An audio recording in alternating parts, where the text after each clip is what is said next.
안녕하세요, 여러분. 사랑합니다. 한 주간 잘 보내셨는지 궁금합니다.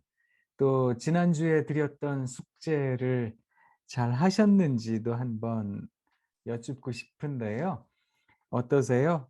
그 가족 감수성 문학 목록표를 통해서 여러분 스스로에 대해서 또 부부 간의 관계에 대해서 또 가족들의 이야기를 경청하고 있는지 한번 또 여쭙고 확인하고 싶습니다.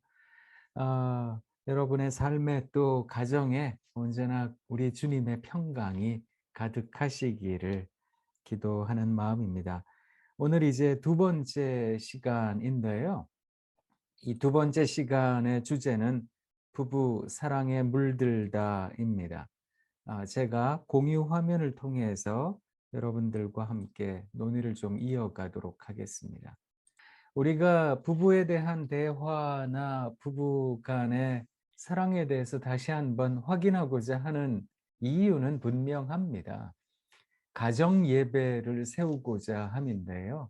가정에서 예배를 드린다라고 하는 것이 우리의 삶에 얼마나 중요한 일인지, 그것이 다음 세대를 위해서 얼만큼 참 필요한 일인지, 그것에 대해서 아마 이 자리에 계신 분들은 잘 알고 계시리라 생각을 하는데요.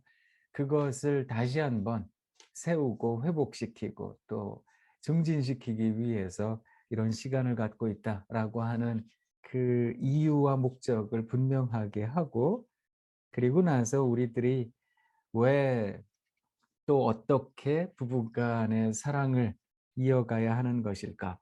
그것에 대해서 오늘 여러분들과 함께 잠깐 이야기를 나누도록 하겠습니다. 먼저 강의에 들어가며 들려드리고픈 사랑의 시가 있는데요.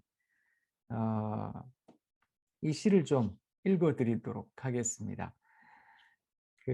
제가 이 시를 읽어드리는 데는 이유가 있는데 그 이유가 무엇일까 한번 가늠해 보시면 좋겠다 이런 생각이 들기도 하는데요. 제가 본문을 시를 강의 안에 실지 않은 것은 이유가 있습니다. 이제 저는 되도록이면 이런 강의안을 잘 안 만들려고 하는 사람이기도 한데요.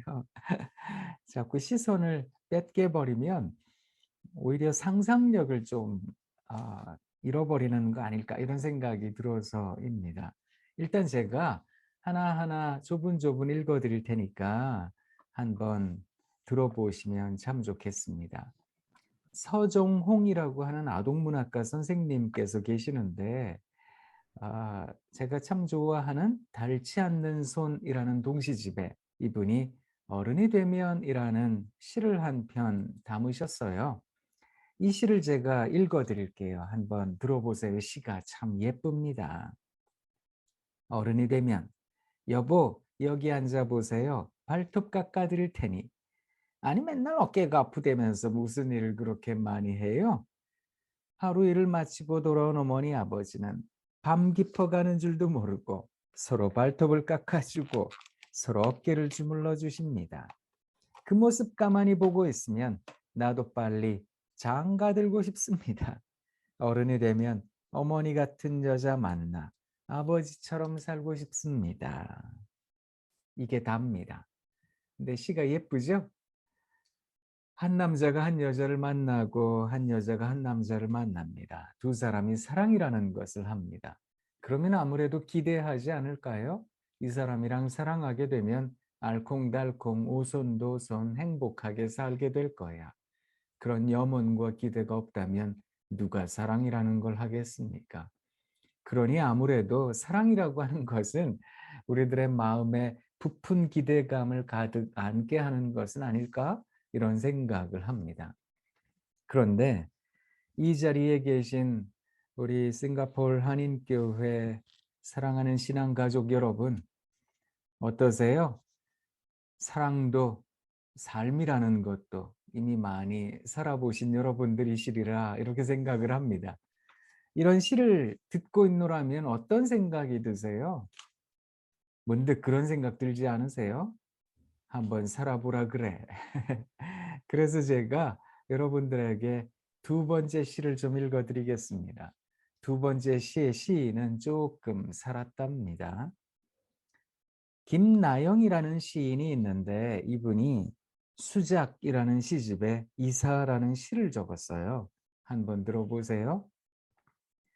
이 남자다 싶어서 나 이 남자네 깃들어 살 방 한 칸만 있으면 됐지 싶어서 당신 아내 되어 살았는데 20년 전 나는 당신밖에 없었는데 지금은 나 당신 밖에 있네. 옛 맹세는 헌 런닝구처럼 바래어져 가고 사랑도 맹세도 뱀 허물처럼 쏙 빠져나간 자리 내 마음의 공허가 하루에도 수십 번 이삿짐을 쌌다 풀었다 하네. 어떠세요? 이쯤 되면 사랑이라는 게 다 지나간 옛날 얘기처럼 들리시지요? 사랑이라는 부푼 기대감을 갖고 살았는데 그 사랑이라는 것이 다 꺼져버린 시간 생각해 보면 여러분 기대가 또 부푼 염원이 무너지게 되면 대부분의 사람들은 화를 냅니다. 화, 불화자 씁니다. 내 마음 한켠을 태워버리나 봅니다. 태워진 내 마음 한켠에 뭐가 남게 될까요? 공허감이 남아요. 소외감이 남습니다. 그런 얘기들 하세요. 사랑이라는 게 다 지나간 것 같으시죠? 그런데 제가 여러분들께 한번 여쭙고 싶습니다. 사랑하며 살아가는 사람들이라면 누구나가 경험하는 경험들이 있습니다. 이런 경험도 하고 저런 경험도 하는데 그 경험들 가운데에는 이런 공허감도 소외감도 있는 거 아니겠습니까? 그러니 차라리 사랑하지 않았더라면 이런 경험하지 않을 터인데 사랑하니 경험하게 되는 경험이 이런 경험이라면 그거 사랑이 아닐런지요. 사람이 살아가며 이런 경험 저런 경험할 때가 있는데 차라리 사랑하지 않았더라면 공허감도 소외감도 경험하지 않겠지요. 그런데 사랑하니 경험하게 되는 경험이 이런 공허감이고 소외감이라고 한다면 여러분 이 경험을 사랑입니다라고 이야기해도 되는 것 아닐런지요? 한번 여쭙고 싶은 겁니다. 죄송해요. 저는 혹시 이 자리에 여러분 소외감 느끼고 계세요? 공허감 느끼고 계세요? 사랑하고 있는데 그거 사랑입니다. 라고 말씀드리고 싶은 사람입니다. 그럼 이런 소외감의 세월이 지나고 나면 어떤 이야기가 있을까요? 제가 세 번째 시를 좀 읽어드리겠습니다. 세 번째 시의 시인은 이성이라는 시인이세요. 성과 이름의 마지막이 같은 분인데요. 갈비뼈가 부러진 포옹이라는 시집에 부부라는 시를 적었습니다. 한번 들어보세요. 이 시는 시작부터 좀 세요. 부부, 또 당한 것이다. 아침밥을 먹다가 뻘컥 화를 내며 남편이 나갔다. 전화도 없다. 그런데도 편하다. 이제 나도 50 천천히 베란다로 나간다. 화분 앞에 쪼그려 앉는다. 아무 생각 없이 팔을 보고 만지고 물을 준다. 아무 생각 없이 천천히 백화점도 간다. 돌아오는 길에 시장에 들러 물 좋고 싱싱한 낙지도 코다리 사서 저녁 준비를 하는데 일찍 퇴근한 남편이 아무 일 없었다는 듯 코를 킁킁거리며 부엌으로 오더니 슈크림빵 한 봉지 내 앞에 들이민다. 아무 생각 없이 하루 종일 혼자 있으면 화도 웃음이 된다. 아이고 저 화상 하면서도 이것도 마찬가지인데요. 내가 가지고 있는 기대, 내가 가지고 있는 염원이 무너지니까 내 마음이 다 타버린 것 같아. 그 공허함에, 그 서운함에 치를 떨었더랬는데 이제 영 괜찮은 날 오지 않을까 싶기도 했는데 웬걸요. 이제는 영 포기하는 지경에 이르게 된 겁니다. 남편이 나가건 말건 아내가 신경질을 내건 말건 상관치 않는 지경에 이르게 되었다. 이런 말입니다. 이런 포기의 감정을 우리 기독교에서는 내려놓음이라고 얘기를 하기도 합니다. 뭐 내려놨습니다. 자기가 나가든 말든 당신 나가서 맘대로 하고 살아라. 난 나대로 하고 살 테니 그러고 살아가더라 라는 것입니다. 그런데 여러분, 사랑하며 살아가는 사람들 가운데 한 번쯤 포기하지 않는 사랑이 어디에 있겠습니까? 한 번쯤 포기하고 잊어버린 듯 살고 그러지 않는 사랑이 어디에 있을까? 그 생각해 본다면 사랑하는 여러분 혹시 지금 포기하듯 살고 계세요? 그거 사랑입니다. 이렇게 말씀드리고 싶은 겁니다. 점점 죄송해지긴 하는데요. 그럼 이런 세월이 지나고 나면 또 어떤 이야기가 있을까요? 네 번째 시입니다. 장세정이라는 아동문학가 선생님이 계시는데 나도 모르는 내가라는 아주 예쁜 동시집에 사랑이라는 시를 쓰셨어요. 한번 들어보세요. 이 시에는 조금 오래 산 부부 얘기가 나온답니다. 사랑. 밀린 월급 때문에 우리 아버지 술 한잔 한 날 어머니는 뭔 돈으로 마셨노? 빈잔을 줍니다. 큰 대자로 누운 아버지, 양말 벗기고 바지 벗기고 원수다 원수하면서 꿀물 타주고 눈 꼭 떼주고 아버지 발 주무르다 앉아서 조는 우리 어머니 원수를 사랑하십니다. 그거 아세요? 부부로 긴 세월 사랑하다가 보면 우리 기독교에서 말하는 원수 사랑까지는 아닐지라도 그 비슷한 원수 사랑을 경험하게 되나 봅니다. 사랑이라는 것에는 업앤다운이 있어서 참 행복합니다 하는 하이 시즌이 있는가 하면 이제는 영 바닥을 쳤습니다 라며 절망하는 나날도 있는 것 같습니다. 어쩌면 우리가 살아가는 삶의 여정 가운데 그래요, 이런 이야기도 있고 저런 이야기도 있는 거겠지요. 그게 사랑이 아닐까 그런 생각을 해보는 겁니다. 그러면 이런 사랑이 지나고 나면 또 어떤 사랑 이야기가 있을까요? 다섯 번째 시를 읽어드리도록 하겠습니다. 다섯 번째 시의 시인은 박영희 시인인데 이분이 팽이는 서고 싶다라는 시집에 접기로 한다라는 깨달음이 큰 시를 적으셨습니다. 박영희, 이름이 여자분 같지만 남자분이세요. 이 자리에 계신 남자분들 한번 잘 들어보시면 좋겠습니다. 접기로 한다. 들어보세요. 요즘 아내가 하는 걸 보면 섭섭하기도 하고 괘씸하기도 하지만 접기로 한다. 지폐도 반으로 접어야 호주머니에 넣기 편하고. 아하, 이야, 그렇구나. 그런 생각 안 드세요? 제가 이거 읽다가 무릎을 쳤습니다. 지폐도 반으로 접어야 호주머니에 넣기 편하고 다 쓴 편지도 접어야 봉투 속에 들어가 전해지듯 두 눈 딱 감기로 한다.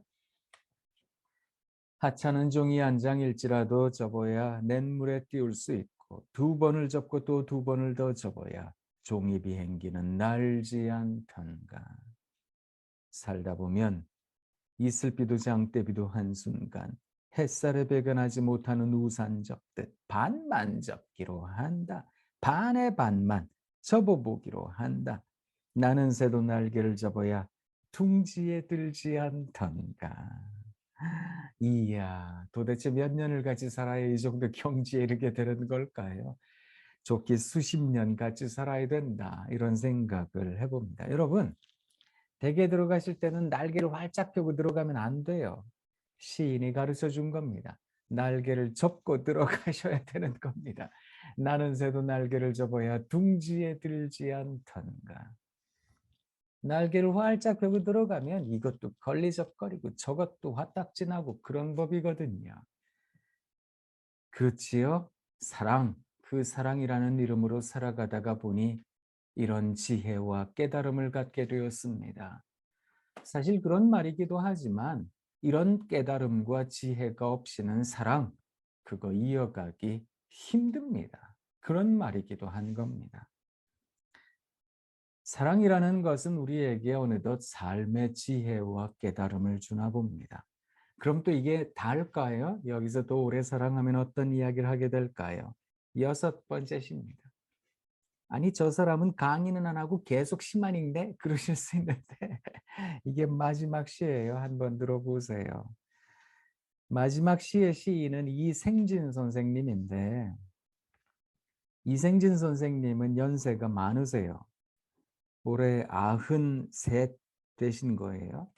네, 그러니까 이분이 80이 되던 해, 그러니까 13년 전에 아내와 나 사이라는 시를 적으셨는데, 이 시를 시집에다가 담으시는 게 아니라 월간 문학 잡지에다가 담으셔서 시만 혼자 덜렁덜렁 돌아다녀요. 한번 들어보세요. 아내와 나 사이. 아내는 76이고 나는 80입니다. 지금은 아침 저녁으로 어깨를 나란히 하고 걸어가지만 속으로 다투기도 많이 다툰 사이입니다. 요즘은 망각을 경쟁하듯 합니다. 나는 창문을 열러 갔다가 창문 앞에 우두커니 서 있고 아내는 냉장고 문을 열고서 우두커니 서 있습니다. 누구 기억 일찍 돌아오나 기다리는 것입니다. 그러나 기억은 서서히 우리 둘을 떠나고 마지막에는 내가 그의 남편인 줄 모르고 그가 내 아내인 줄 모르는 날도 올 것입니다. 서로 모르는 사이가 서로 알아가며 살아가다가 다시 모르는 사이로 돌아가는 세월, 그것을 뭐라 하겠습니까? 그걸 뭐라고 할까요? 그걸 아내와 나 사이입니다. 그 얘기하고 계신 겁니다. 전 뭐 아직 젊어서 이 정도 경지를 잘 이해는 못합니다. 그런데 인생을 살아가면서 조금 알아지는 것 같습니다. 그렇지요? 서로 모르는 사이가 서로 알아가며 살아가다가 다시 모르는 사이로 돌아가는 세월을 나누는 사이, 그게 뭐겠습니까? 그게 아내와 나 사이가 아닐까, 부부가 아닐까, 그런 생각을 해봅니다. 이쯤 되면 연세가 많으신 어르신들이 만감이 교차합니다. 이런 이야기를 합니다. 그저 바라보고 있자니 든든해서 고마웠다가 이 인간 나한테 이런 짓을 하고 이게 부하가 치밀어서 미웠다가 싫었다가 또 그래도 측은하고 불쌍했다가 그래도 바라보니 그래도 이 사람밖에 없지 이런 생각이 들었다가 이런저런 생각에 여러 가지 생각과 느낌이 교차되는 것. 그래서 만감이 교차합디다. 이런 이야기를 하기도 하시는 건데요. 저는 지금 여러분들에게 6편의 시를 읽어드렸습니다. 모두 다 부부간의 사랑에 대한 시들입니다. 어떠세요? 이 시만 있겠습니까? 아마 사랑에 대한 시는 이 땅에 수천 수만 편이 있을 겁니다. 제가 지금 왜 이런 시를 여러분들에게 읽어드렸는가 하면 지난주에도 잠깐 그런 얘기를 드리기도 했는데 이번 주에 계속 오래 참으시라고 말씀드릴 거예요. 이렇게 말씀드리기도 했는데요. 여러분, 지금 내가 경험하는 사랑 이야기가 달 거라고 너무 쉽게 속단하거나 단언하셔서는 안 됩니다. 어쩌면 수많은 사랑 이야기 가운데 나는 지금 그 가운데 가슴 아픈 하나의 이야기를 하고 있는지도 모르겠습니다. 그러니 너무 쉽게 판단하셔서는 안 된다라는 건데요. 사랑장, 지난번에도 한 번 말씀드렸습니다만 고린도전서 13장입니다. 이분이 바울 선생님이 사랑에 대하여 이야기를 하면서도 여러분 참으셔야 됩니다. 그래서 사랑은 오래 참고 이렇게 시작한다고 말씀드렸잖아요. 13장 7절 말씀에 이렇게 정의하듯 말합니다. 사랑은 모든 것을 참으며 모든 것을 믿으며 모든 것을 바라며 모든 것을 견디느니라. 사랑이라고 하는 것은 결국 참고 견딤으로 이 땅에 실현이 되는 것은 아닐까? 그렇게 이 세상에 나타나고 드러나는 것은 아닐까? 그걸 생각해 보면 사랑이라고 하는 것을 살아가는 사람들, 사랑을 시작하거나 사랑 중에 있거나 사랑의 여정을 걸어가고 있는 모든 사람들은 조금 견뎌야 되는 것 같습니다. 이런 말씀 드려서 참 죄송합니다. 지금 저는 뭐 더 이상 그 일을 못하고 있는데요. 뭐 학교 일이 너무너무 많아지기도 해서 못하고 있는데 서울에 살고 있는 부부들이 그만 살고 싶어요 하면 가정법원을 찾습니다. 양재에 큰 법원 하나가 있기도 한데요. 그 법원의 판사가 부부들에게 그래도 한번 생각해 보시지요 하고 숙려 기간이라는 걸 주면 위탁을 받아 상담을 하는 법원 상담가 일을 대략 한 7년 가까이를 했습니다. 저는 참 많은 부부들을 만났습니다. 어떤 부부들을 만나다 보면 막 이런 게 오를 때가 있거든요. 부하가 저도 치밀어 올라서 뭐 이런 이따위 인간이랑 사느니 당장 헤어지는 게 낫겠다. 막 이게 목소리에 이만한 이야기가 막 이렇게 올라오려고 하는 걸 억지로 참을 때도 많이 있었거든요. 그렇지만 하기 힘든 말이기도 했고 마음에 참 부담이 되는 말이기도 했지만 제가 부부들에게 꼭 해드렸던 말이 있습니다. 그게 뭔가 하면 지금 이야기가 다는 아니지 않겠습니까? 그런 이야기를 종종 들려드리곤 했습니다. 그래서 여러분들에게 들려드렸던 이런 시를 포함해서 여러 시들을 이런 사랑도 있답니다. 이런 사랑 이야기도 있네요. 그러고서 들려드릴 때가 있기도 했는데요. 가끔 시를 읽다가 재미가 없으면 노래도 불러줬어요. 하나 불러드릴까요? 네. 전 노래는 잘 못 부르는데 그냥 가사가 좋으니까 한번 들어보세요. 제가 처음에 그 목사니까 저도 그래서 찬송가도 부르고 가스펠송도 부르다가 사람들한테 항의를 많이 받았습니다. 여기가 교회입니까? 예배당입니까? 난 교회 안 다니는데 이래가지고 이제 이분들한테 어떤 노래를 불러줄까 그렇게 보다가 가만히 봤더니 가요예요. 가요들에 보니까 복음성가만큼 은혜로운 가요들이 있더라고요. 제가 여러 곡 가운데 제일 많이 불러줬던 게 양희은 씨가 부른 한 사람이라는 노래였습니다. 한번 들어보세요. 한 사람 여기 또 그 곁에 둘이 서로 마주보며 웃네 먼 훗날 위해 내미는 손 둘이 서로 마주 잡고 웃네 한 사람 곁에 또 한 사람 둘이 좋아해 긴 세월 지나 마주 앉아 지난 일들 얘기하며 웃네 긴 세월 지나 마주 앉아 지난 일들 얘기하며 웃네. 참 좋지요? 네. 혹시 박수까지 쳐주셔서 고맙습니다. 혹시 그거 아세요? 후렴은 두 번을 불러야 제맛인 거거든요. 뭐 그래서 두 번 부른 건 아니고 한 번 더 들어보시라. 그래서 두 번을 불러드린 건데요. 여러분 긴 세월 지난 일들 이야기하며 넉넉하게 웃음 짓는 거. 그것을 일컬어 추억을 한다. 이렇게 말을 합니다. 근데 여러분 추억이라는 것은 아무에게나 주어진 선물은 아니랍니다. 살아가는 삶이 무겁지 않은 사람이 어디에 있겠습니까? 때때로 눈물 흘리지 않는 실존이 어디에 있겠습니까? 마음 무너지지 않는 사람들이 어디에 있겠습니까?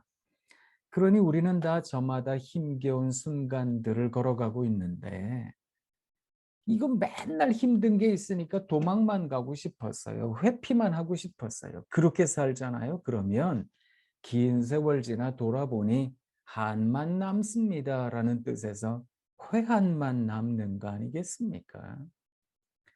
어떻게 하든 살아낸 겁니다. 어떻게 하든 그걸 한번 경험해 본 겁니다. 그러고 나서 긴 세월 지나 웃으면서 그 얘기하는 거예요. 세상에 예전에 내가 그걸 어떻게 견뎠나 몰라. 그걸 내가 어떻게 참았나 몰라.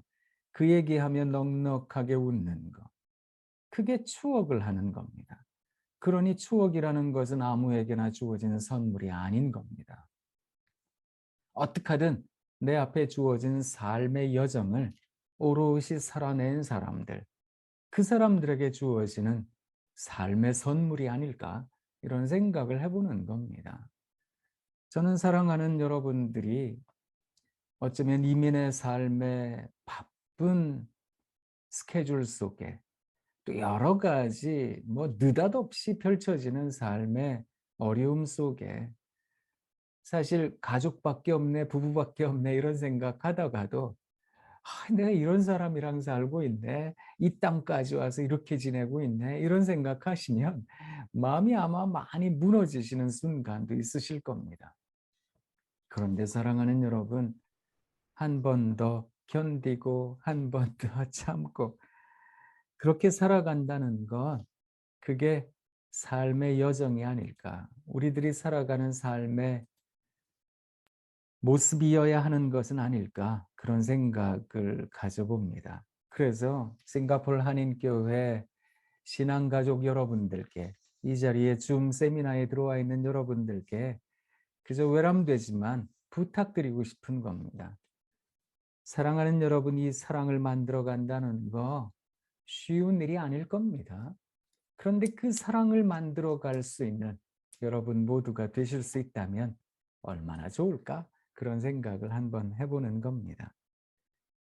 자, 두 번째, 고린도전서 13장 4절로 7절에 기초한 사랑의 5가지 기준 체크리스트가 있는데요. 이 체크리스트는 제가 그 고린도전서 13장 4절로 7절 말씀을 이렇게 보면서 사랑은 이러하며 이러하며 이러합니다 쭉 적어 놨잖아요. 그걸 가지고 이렇게 5가지 체크리스트를 한번 만들어 본 건데요. 여러분, 이 5가지 체크리스트 가운데 모두 다 예라고 답하실 수 있다면 참 좋겠다 이런 생각을 합니다. 한번 제가 질문을 드려볼 테니까 스스로의 마음속에 한번 답변해 보시면 좋겠습니다. 사랑하는 여러분, 가족에 대해 잘 참고 있으세요? 어떠세요? 아이들을 만나고 또 아이들과 함께 지내고 그러면서 잘 참고 계시는지 궁금합니다. 혹은 배우자와 만나고 이야기 나누고 그러면서 잘 참고 계세요? 하긴 여태껏 잘 견디셨기 때문에 지금껏 여러분들이 잘 지내고 계시는 게 아닐까 이런 생각을 합니다. 그런데 어느덧 그 '잘 참는다.'라고 하는 것에서 조금 스스로가 이렇게 하고 있는 가족에 대해 잘 참고 있는지를 여쭙는 것은 어떤 부분인가 하면 하고 싶은 말을 들려주고 싶어서 조급해하지는 않는지 자신을 한번 살펴보시자라는 겁니다. 아, 내 마음속에 어떤 분노와 불안함이 가득하다라고 하는 것을 체크하는 척도이기도 합니다. 여러분, 한번 스스로 생각해 보세요. 내 앞에 있는 사람의 이야기가 끝날 때까지 나는 참고 있는가? 내 앞에 아이들이 나에게 이야기를 해요. 배우자가 나에게 이야기를 해요. 그 이야기가 다 끝날 때까지 기다려 주세요? 만약 그의 이야기가 완전히 끝나지 않았는데 내가 어떤 이야기를 하고자 한다면 내 안에 분노가, 내 안에 불안이 잠재되어 있다라는 것으로 이해하셔도 좋겠다라는 것입니다. 사실 침묵이라고 하는 것은 많은 말을 하고 있는 것이다라고 이야기를 하기도 하는데요. 웨인 오츠라고 하는 사람이 침묵의 영성이라는 책을 썼습니다. 우리말로 번역이 된 제목이기도 한데요. 침묵한다라고 하는 것은 아무 말도 하지 않지만 수많은 말을 하고 있다라고 이야기하실 수도 있는데 그 이유가 어디에 있는가 하면 지금 나는 당신을 믿습니다. 나는 당신을 신뢰합니다. 혹은 나는 지금 당신에게 배우고 있습니다. 당신이 나에게 깨달음을 주니 나는 그것을 통해 어떤 지혜를 얻고 있습니다. 이런 뜻이 된다는 겁니다. 침묵이라는 것은. 또 그 침묵이라는 것은 지금 이 시간이 너무너무 평화롭습니다. 안정되어 있습니다. 나는 지금 이 시간 평정과 평화를 느끼고 있습니다. 이렇게 이야기하고 있는 것이 바로 침묵이다. 이렇게 생각을 한다는 거거든요. 그래서 아이들이 여러분들에게 이야기할 때, 배우자가 여러분에게 이야기할 때, 나는 그의 이야기를 충분히 듣고 있는가? 그 말은 다른 말로 이야기를 하자면 그에게서 배우고 있는가? 그 이야기의 시간에 나는 평화를 누리고 있는가? 이것을 한번 체크해 보시라라는 겁니다. 그게 가족에 대해 잘 참고 있으세요? 이런 겁니다. 이걸 다르게 표현한다는 걸 여러분들에게 지금 말씀드렸던 거고요. 두 번째, 자, 여러분 혹시 가족을 진정으로 대하고 계세요? 이 진정성이라고 하는 것이 참 중요한 개념이기도 한데요. 이걸 흔히 genuineness 뭐 이렇게 얘기를 하기도 합니다. 어떤 본래적 그 상태를 회복하는 개념으로서 진정성을 이야기를 하기도 하는데 진정성이라고 하는 것은 우리들 모두에게 있어서 인간관계의 기초가 된다는 부분에서 진짜 중요하지 않을까 이런 생각을 합니다. 그런데 한 가지 이 진정성이라고 하는 것은 언제나 시간의 담금질이 되곤 하거든요. 그래서 긴 시간 지나야 비로소 어떤 진정성이 드러나곤 한답니다. 그렇기 때문에 나는 내가 만나고 있는 가족에 대해, 내가 만나고 있는 사람들에 대해 세상적인 관점에서 만나고 있지 않는지 한번 점검하실 필요가 있겠다라는 겁니다. 세상적 관점에서 가족을 만나고 있다라고 하는 게 어떤 건가 하면 인격적으로 만나기보다는 소유물로 만나는 개념에 가까운 겁니다. 그래서 내 아이들이 앞으로 어떤 기능적인 일을 할까? 내 아이들이 과연 공부에서 어떤 결과를 낼 수 있을까? 내 배우자가 직장에서 어떤 위치에 갈 수 있을까? 어느 정도 실적을 낼 수 있는 것일까? 나는 이민사회에서 내가 가지고 있는 어떤 삶의 계획 속에서 몇 년도까지는 무엇을 이루고 몇 년도까지는 어떻게 해야 된다라고 하는 것에 내 마음을 송두리째 빼앗겨 버리고 있는 것은 아닐까? 한번 생각해 보실 필요가 있다는 겁니다. 한국 사회에서 요사이 뭐 이건 전 세계적인 현상이라고 보도가 되고 있기도 한데요. 2030 젊은 세대들이 참 많이 보는 넷플릭스 영화가 하나 있습니다. 그게 오징어 게임이라는 건데요. 이걸 하도 많은 젊은이들이 보고 있으니까 저도 이제 젊은 사람들을 가르치는 신학교 선생이니까 이걸 한번 봤어요. 이게 생각보다 얼마나 잔인했는지 제가 그거 보면서 이 진짜 잔인한 영화다 이런 생각을 했는데 우리가 어린 시절에 경험했던 그 게임들을 이거 그냥 게임에서 지면 아웃되고 탈락되는 것인데 이걸 그냥 사람을 죽여버리는 방식으로 가는 거예요. 그리고 한 사람이 죽을 때마다 저 위에 돼지 저금통에 1억씩 떨어지니까 결국 최후의 승자는 456억을 갖고 가는 거거든요. 그러니까 한때는 함께 팀을 이뤘던 친구들도 어느 수준까지 가다 보니까 나중엔 그 친구를 죽여야 내가 돈을 받는 구조이거든요. 그러니까 사람들을 그냥 그 돈 때문에 죽이기도 하고 이런 걸 보면서 에리 프롬이라고 하는 사람이 썼던 아주 고전 중에 고전이죠. 소유냐, 존재냐, 이런 질문을 우리들에게 많이 던지는 겁니다. 자본주의 사회에 살다가 보면 아무래도 우리가 관심 갖는 부분을 생각해 보면 돈이죠. 돈은 참 필요한 부분입니다. 그래서 돈이 힘이다, 돈이 권력이다, 돈이 능력이다, 이런 이야기를 참 많이 하곤 합니다.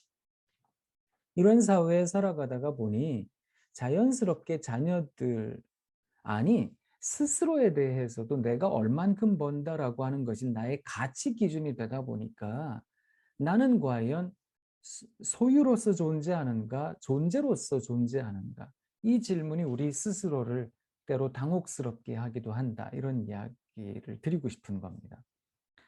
칼 구스타프 융이라는 심리학자가 있는데, 이 사람이 당시에, 그러니까 평균 연령을 생각해 볼 때 중년의 나이에 접어들어서 고민을 하게 되는 나이, 그 나이 연령대를 39이라고 봤거든요.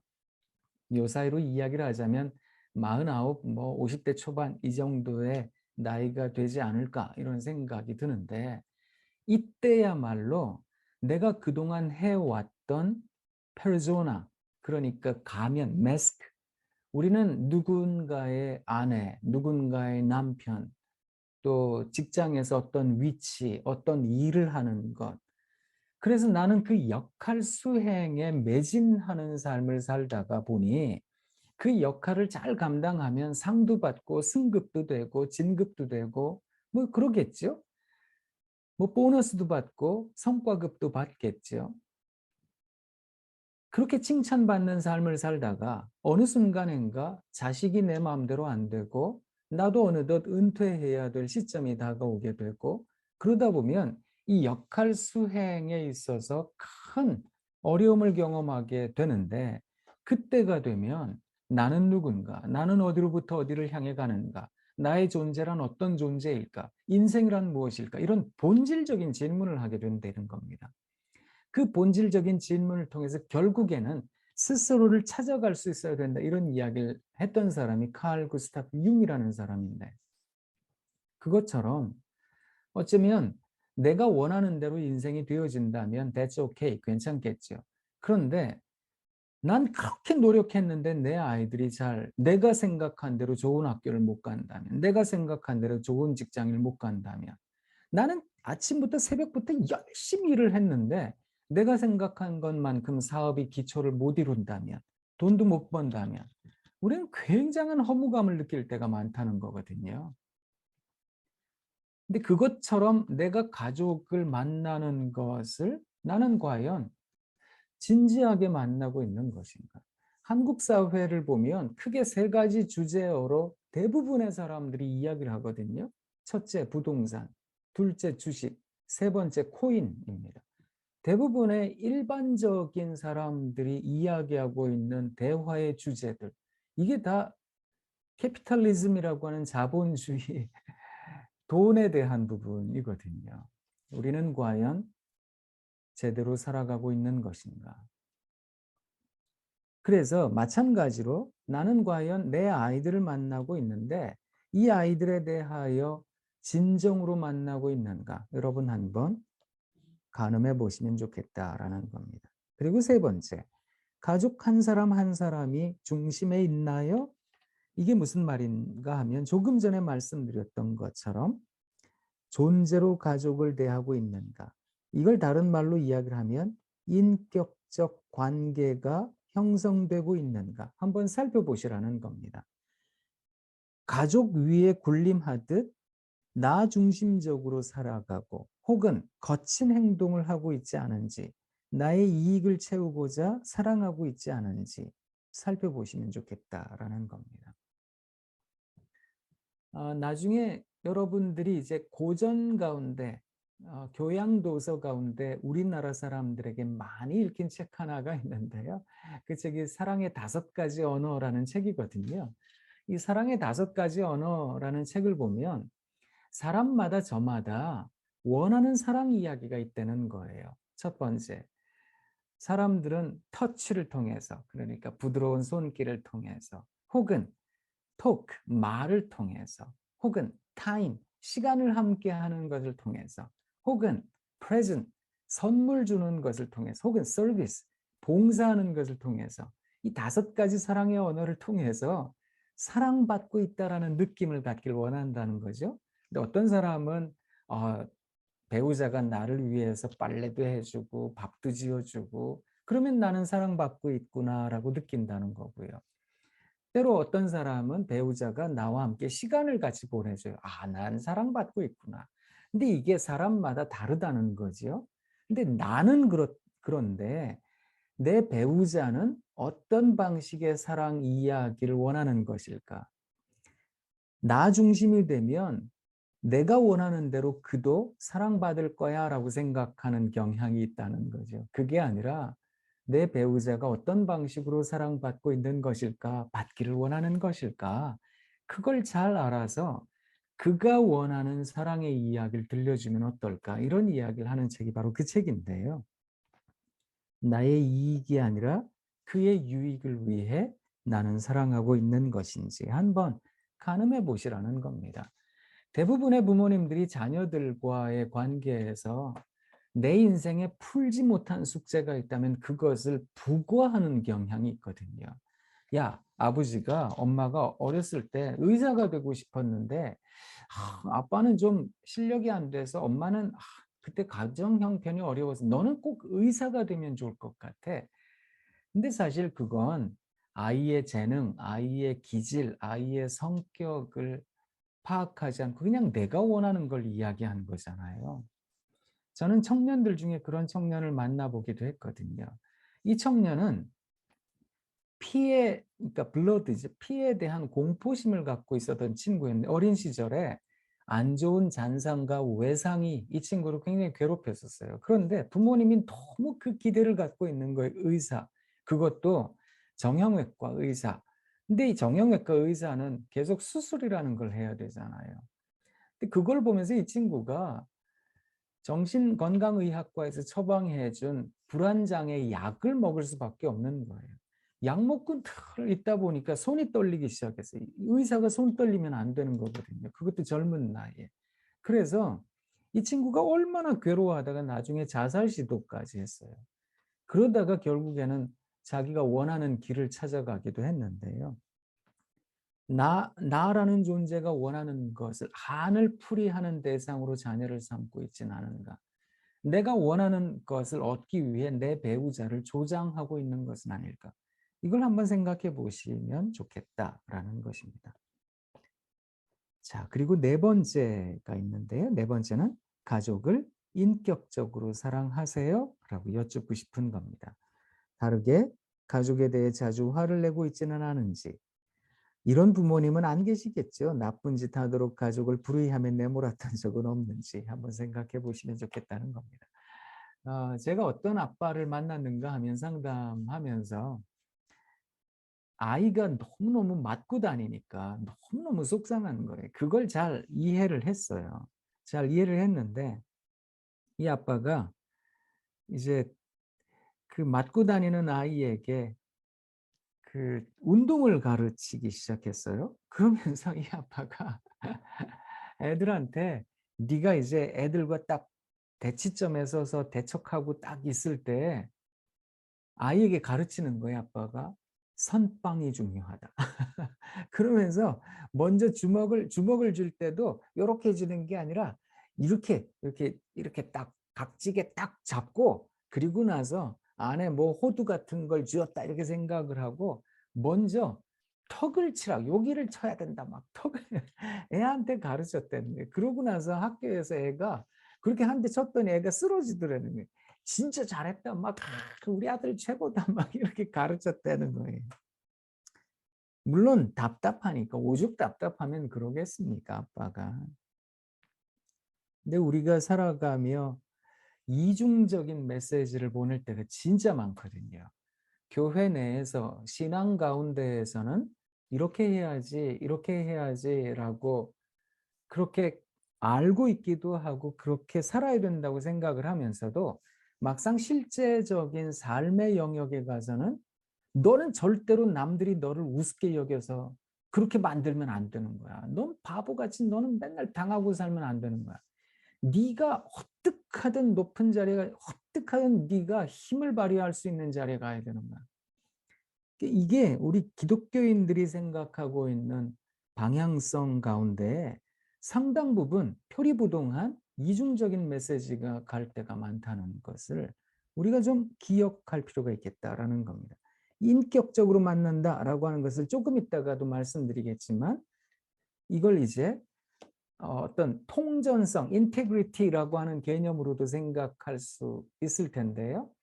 이걸 하나의 일치하는 마음이라고 여겨주셔도 좋을 것 같습니다. 내가 믿는 바와 살아가는 삶의 일치성. 마지막으로 한번 여쭙고 싶은 것은 가족에 대한 희망을 갖고 계시는지 여러분께 한번 여쭙고 싶습니다. 가족을 한 번 더 만나고 한 번 더 사랑하리라는 다짐으로 용기 있게 오늘을 살고 계신지 여쭙고 싶은 겁니다. 사랑하는 여러분 어떠세요? 가족을 만날 때 희망하고 계세요? 희망이라고 하는 것은 낙관이라는 것과 다릅니다. 낙관이라는 것은 내가 예상할 때, 예측할 때 갖는 기대입니다. 이 정도 학교를 우리 아이가 갔으니 이 정도 뭐 직장 잡겠지? 이 정도 직장 잡았으니 이렇게 결혼하고 이렇게 살겠지? 이거요. 낙관입니다. 예상이 되니까, 예측이 되니까, 예견이 되니까. 그런데 희망이라고 하는 것은 예상도 예측도 예견도 아무것도 안 되는데, 그런데 한번 살아볼게요. 한번 그렇게 고백해 볼게요. 라는 용기입니다. 그래서 사실 이 용기라고 하는 것이 믿음과 연결되어 있어서 믿는 사람에게 필요한 것이 소망이다. 이런 얘기를 하는 겁니다. 위르겐 몰트만이라는 신학자가 있습니다. 몰트만이라는 신학자를 일컬어 다르게 희망의 신학자다. 이렇게 이야기를 하는데요. 이 사람은 희망을 이렇게 표현했어요. 절망이라는 이름의 토양에서 움이 트는 싹, 이것을 희망이라고 불렀습니다. 이게 무슨 말인가 하면 예측도 예상도 예견도 아무것도 안 되는데 그런데 한번 살아볼게요. 한번 견뎌볼게요. 이렇게 이야기를 하는 겁니다. 제가 여러분들께 천상병 시인의 나무라는 시 한 편 읽어드릴게요. 한번 들어보세요. 천상병 시인 잘 아시죠? 나 하늘로 돌아가리라 이런 거로 유명한 시인이신데요. 천상병 선생님의 나무, 사람들은 모두 그 나무를 죽은 나무라고 그랬다. 그러나 나는 그 나무가 죽은 나무는 아니라고 그랬다. 그 밤 나는 꿈을 꾸었다. 나는 그 꿈 속에서 무럭무럭 푸른 하늘에 닿을 듯이 가지를 펴며 자라가는 그 나무를 보았다. 나는 또다시 사람을 모아 그 나무가 죽은 나무는 아니라고 그랬다. 그 나무는 죽은 나무가 아니다. 와, 시가 결연하지요? 이 사람이 꿈을 꾼 거예요. 그 나무 죽은 게 아니에요. 그 마음이 얼마나 절절했던지 그가 밤에 꿈을 꾼 거예요. 보니까 나무가 얼마나 잘 자라고 있는지 꿈에서 깬 그 사람이 또 사람을 불러 모았어요. 거 보세요. 내가 꿈을 꿨는데 그 나무 죽은 나무 아니에요. 사람들이 뭐라 그럴까요? 꿈꾸고 앉았네. 야, 너 정신 좀 차려. 여긴 현실이라고, 현실. 그건 꿈이야. 근데 이 사람 마음이 얼마나 절실했던지 그 나무는 죽은 나무가 아니다. 우리가 희망을 갖는 것은 어디에 있는 것일까? 사실 심리학에서 그런 얘기를 하거든요. 우리 아이가 언젠가 알아줄 거예요. 남편이, 아내가 언젠가 알아줄 거예요. 그 마음이 얼마나 허망한 마음일까? 여러분 절대 그런 마음 갖지 마세요. 이런 얘기를 자주 해요. 왜냐고요? 내가 가진 그 기대대로 되지 않을 테니까. 그러면 또 실망하고 또 아파할 테니까. 그 실망이 깊어지고 쌓이고 모이면 나는 아예 절망해서 무기력해질 테니까. 그러면 일어설 수 없을 테니까. 그래서 자기를 죽이는 생각 가운데 하나로 꼽는 것이 막연한 긍정성이거든요. 물론 칙센트미하이나 뭐 그 긍정 심리학자들이 있죠. 그런 긍정 심리학자들은 긍정적으로 살아야 된다 이렇게 이야기를 하곤 하지만 긍정이 가져다 주는 폐해가 참 깊습니다. 그런데 그 막연한 긍정이 아니라 내가 살아가고 있는 나의 삶에 좋은 일이 생길 거예요. 그런데 그 좋은 일은 어쩌면 하나님 나라에 가서야 비로소 실현이 될 거 아닐까? 그래서 저는 기독교 신앙이 사람을 건강하게 한다 이렇게 생각하는 사람입니다. 우리가 간직하고 있는 내세에 대한 소망, 부활에 대한 소망, 그 하나님 나라 그 땅에 이르러서는 하나님께서 우리 눈에 눈물을 씻어 주시고 입에 한숨을 제거해 주실 테고 그토록 쓰라리고 가슴 아픈 날들의 기억도 하나님 지워주실 테니까 그 나라에 이르르면 아마 새로운 모습으로 변모해서 우리 모두 하나님께 찬양하는 날만 있을 테니까 그 기대를 갖는다는 것은 지금 이 현실에서의 어떤 막연한 기대 그것과는 좀 다른 부활의 기쁨을 이야기하는 거거든요. 저는 그 부활 신앙 이외에는 우리로 하여금 그저 분노하게 한다 이런 생각을 참 많이 합니다. 그래서 가족에 대한 희망 갖고 계세요? 라고 제가 여쭙고 싶은 것은 사랑하는 여러분 용기 있게 오늘 사세요. 무엇을 바라보고요?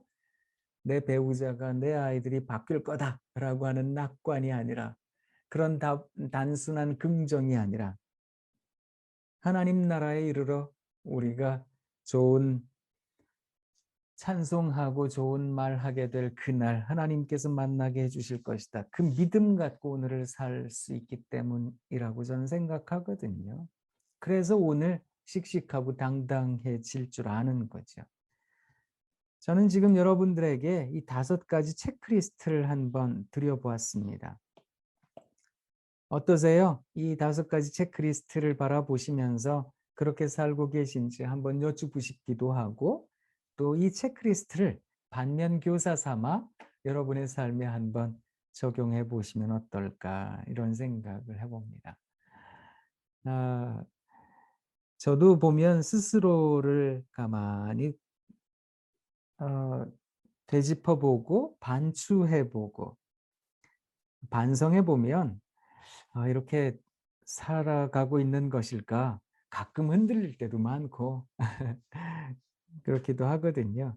그래서 저도 최선을 다해서 살겠습니다. 여러분들도 그리 살아주시면 어떨까? 그저 먼 땅에서 또 힘겹게 살아가고 계시는 싱가포르에 계신 여러분들께 외람되지만 권면의 말씀을 드리고 싶은 겁니다. 자, 이제 2번째 시간 강의 시작하도록 하겠습니다.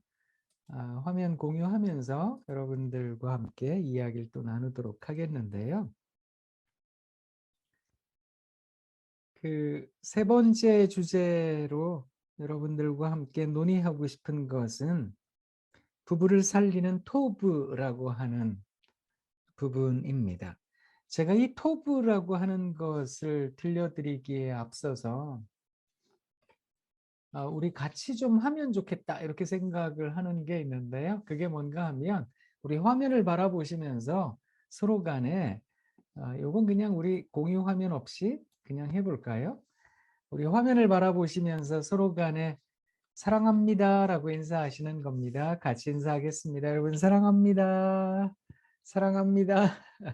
사랑합니다. 네. 옆에 계신 분들 또 혹시 같이 듣고 계시는 분들은 안 계세요? 같이 듣고 계시는 분들은 서로를 향해서 또 스스로를 향해서 감탄해 보도록 하겠습니다. 우와! 이야! 자기 자신을 향해서도 토닥토닥 거려주세요. 토닥토닥. 아유, 토닥토닥. 쓰담쓰담 해주세요. 그리고 우와, 이야. 지금 여러분들께 제가 우와 하고 표정을 지어드렸는데 이 표정을 히브리 말로는 토브라고 합니다. 이 토브라고 하는 이 단어는 성경에 사실 구약 성경에 곳곳에 기록되어져 있어요. 창세기 1장에 제일 먼저 나오거든요. 우리 하나님께서 첫째 날부터 여섯째 날까지 천지를 지으시고 보시기에 좋아하셨던 겁니다. 마지막 날은 심하게 좋아하셨죠. 그때 좋아하셨다라고 하는 단어가 히브리어로 토브입니다. 소거가 다 되어 있으시니까 괜찮아요. 그대로 그냥 따라 하셔도 되겠습니다. 초등학생 같기는 하지만 따라 해볼게요. 토브. 잘하셨습니다. 이 토브라고 하는 이 단어는 일종의 의태어입니다. 그래서 어떤 표정이나 자세, 태도를 뜻하는 말이거든요. 우리 하나님께서 세상 지으시고 우와 눈을 크고 동그랗게 뜨고 입을 찢고 이야 하셨다는 겁니다. 이렇게 생각하실 수 있어요. 그때는 인간의 타락 전이니까 범죄함 전이니까 우리 하나님 당연히 그리하셨겠다. 그런데 여러분 그렇지 않습니다. 사람이라는 존재는 좋은 일이 있어야 우와 하잖아요. 그런데 이게 하나님의 속성이라는 겁니다. 그런 점에서 어떤 감정의 표현으로서 토부가 아니라 이건 하나님께서 사람을 만나시는 사람뿐만이 아니라 이 세상, 하나님이 창조하신 세상을 향해 하나님께서 가지고 계시는 자세다, 태도다 이렇게 여기셔도 좋을 것 같습니다. 사람이라는 존재는 아무리 감동적인 것을 경험해도요. 감격적인 순간을 경험해도 시간이 지나면 평범해지지요. 또 평범한 것에 시간이 켜켜이 쌓이면 대부분 다 지겨워더랍니다. 사실 지겨워진 모든 것들은 원래는 감동이었던 것인데 우리는 감동과 감격을 잃어버리기도 하고 잊어버리기도 하는 것 같습니다. 어떠세요? 옷을 사도 그렇고요. 차를 사도 그렇고 집을 사도 그렇고 처음에는 너무너무 좋았는데 시간이 지나니까 마치 태초부터 있었던 것처럼 평범해져요. 그리고 또 시간이 지나면 지겨워지죠. 이거 빨리 바꿔야 될 텐데 이런 생각을 합니다. 그게 사람입니다. 배우자 사랑하셨지요? 그렇게 사랑해서 결혼하셨지요? 근데 시간이 지나다 보니까 이게 지겨워지죠. 뭐 말은 배우자 그러는데 뭐가 배울 게 있어서 배우자야. 뭐 한자 뜻은 그 뜻이 아니거든요. 그런데 뭐가 맨날 배울 게 있어서 배우자 배우자 그런데 부하가 치밀으니까 그런 거거든요. 아이들은 어떠세요? 아기가 처음 태어나면 우와 여보 여보 세상에 우리 아이가 혼자 앉았어요. 세상에 혼자 섰네요. 첫 걸음을 뗐어요. 여보 세상에 세월이 살같이 빠르다더니 우리 아이가 벌써 유치원을 졸업하고 초등학생이 됐어요. 세상에 우리 아이가 초등학교를 졸업하고 중학생이 됐네. 여기까지는 돼요. 그 뒤로는 잘 안 된다고요. 내가 저런 걸 낳고는 내가 미역국을 다 끓여 먹고 내가 막 이런 게 올라오잖아요. 그게 사람이거든요. 그런데 여러분 우리 하나님께서는 어제나 오늘이나 영원토록 동일하시답니다. 그 하나님께서는 우리에 대하여 한결같으세요. 이스라엘 백성들이 그랬거든요. 하나님과 만났던 감격적인 순간들을 이 사람들은 다 잊어버렸어요. 각기 제갈 길로 갔어요. 배역하고 패역하고 반역했어요. 그때마다 우리 하나님께서는 선지자와 사사, 예언자들을 통해서 말씀하셨어요. 내 백성 유다야, 예루살렘아, 이스라엘아, 야곱아, 제발 좀 돌아와라, 돌아와라 말씀하실 때가 많으셨어요. 그리고 뭐라 그러셨는지 아세요? 너희가 돌아오기만 하면 너희는 다시 내 백성이 되고 나는 너희 하나님이 될 거야. 그리고 하신 말씀이 있어요. 너희가 돌아오면 내가 너희를 선대할게. 너희에 대하여 긍휼히 여길게. 너희를 기뻐할게. 너희를 안아줄게. 여러 가지로 말을 하셨지요. 우리말 성경에. 그런데 원전 히브리 성경을 보면 모두 다 토브입니다. 우리 하나님께서는 우리에 대해서 토부하시는 하나님. 우와, 이야, 우와. 이게 우리 하나님의 속성이거든요. 이건 하나님의 감정 표현이 아니라 우리에 대한, 이 세상에 대한 하나님의 자세시라는 겁니다. 그렇다면 우리가 믿는 하나님이 그런 하나님이라면 우리가 그리 살아야 되는 것 아니겠습니까? 그냥 감정에 따라서 내가 좋을 때는 우아했다가 내가 싫으면 뭐 이따위 세상이 다 있느냐, 저런 것들이 있느냐. 그게 아니라 우리도 세상 살아가며 하나님을 따르는 사람들로서 우와 이야 해야 되지 않겠습니까? 믿음이라는 것은 어떤 것일까? 하나님 창조에 대한 감격적 응답을 믿음이라고 하는 거거든요. 그러니까 하나님께서는 우리에 대해서 우와 창조하셨지요? 말씀으로 그의 뜻으로 우리를 만드셨습니다. 지으셨습니다. 그 하나님의 창조하심에 대하여 내가 가진 감격적 응답, 우와 하는 것, 그걸 믿음이라고 하는 거거든요. 그래서 믿음을 가진 사람들은 그리 살아야 되는 거다. 그런 이야기를 하는 겁니다. 우리가 즐겨 부르는 찬송이 있습니다.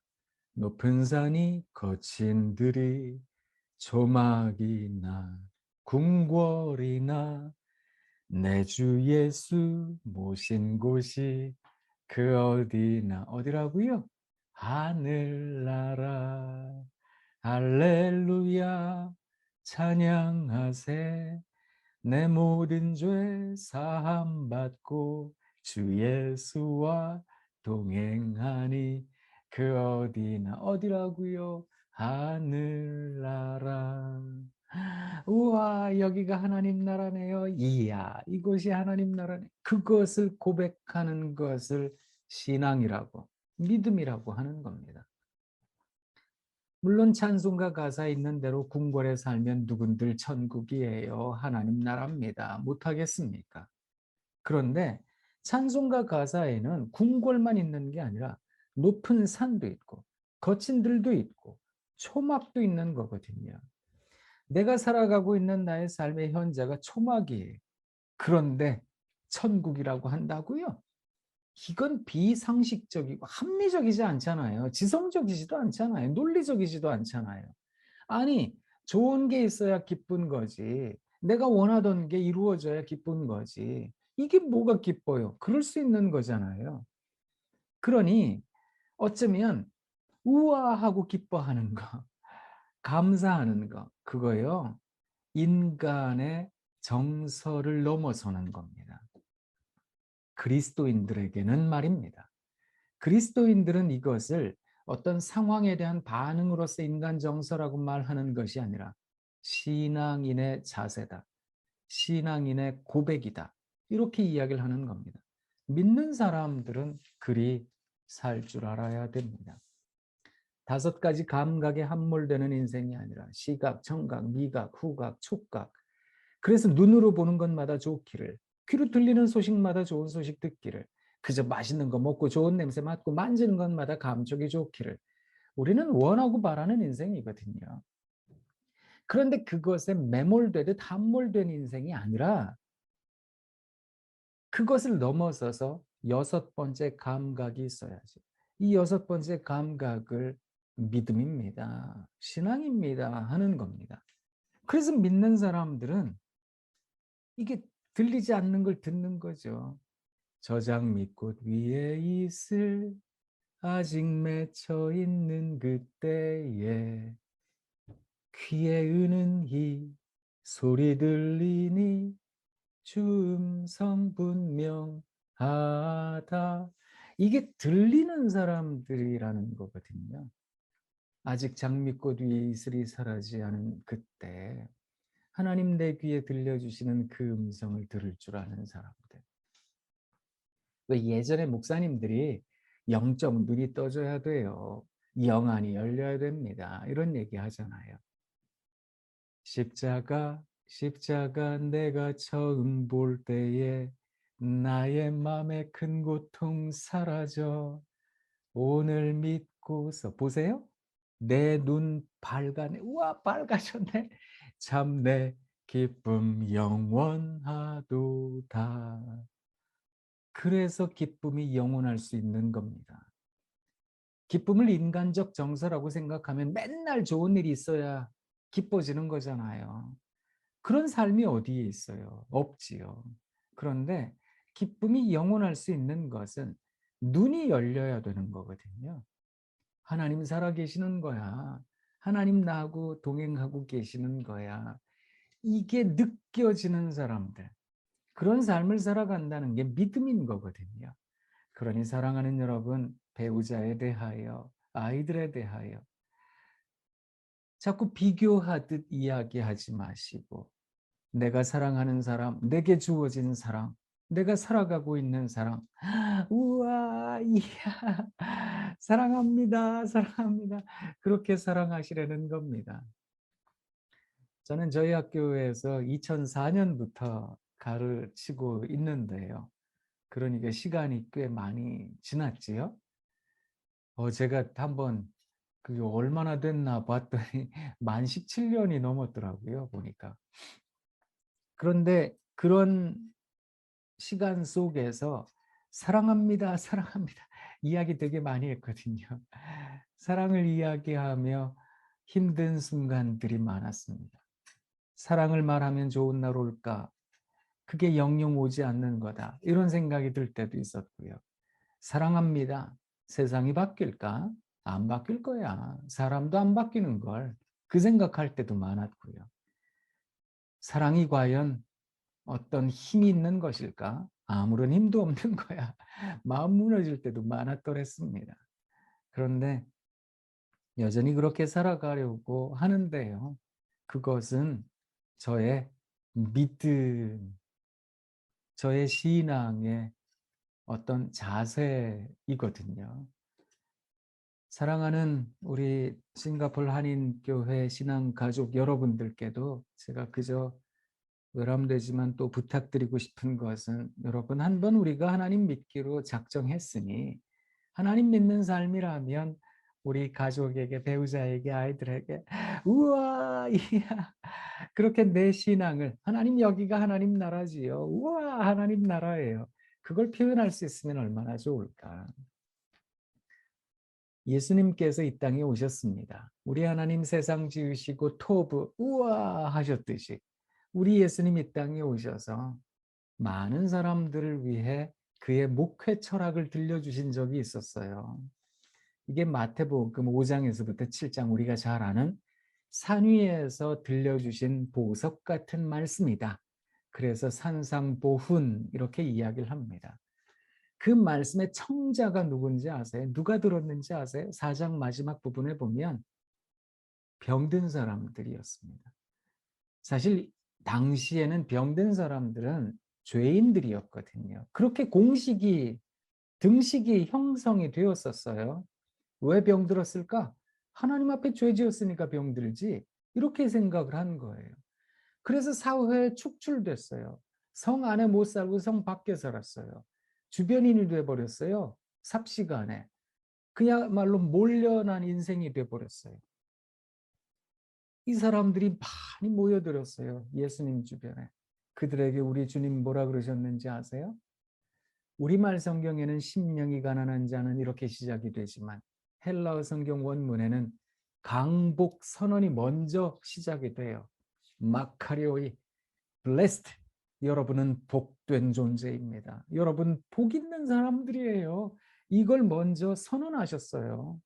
심령이 가난할 줄 아는 여러분, 애통해 할 줄 아는 여러분, 온유한 여러분, 의에 주리고 목마른 여러분, 누군가를 긍휼히 여길 줄 아는 여러분, 마음이 청결한 여러분, 화평케 하는 여러분, 의로움 때문에 고통당하고 힘든 일 경험하는 여러분에게 복이 있습니다. 사람들이 속으로 생각했을 겁니다. 아니 우리가 복되다고요? 아니 세상이 우리더러 복도 지지리도 없는 인생이라던데요. 아니요. 아니요 여러분. 여러분 세상의 소금입니다. 말씀이 이어집니다. 이야 이건 진짜 센세이셔널한 이야기거든요. 아까 우리 목사님께서 싱가포르 더워요. 아주 더워요. 죽도록 더워요. 날씨 이야기 하셨는데요.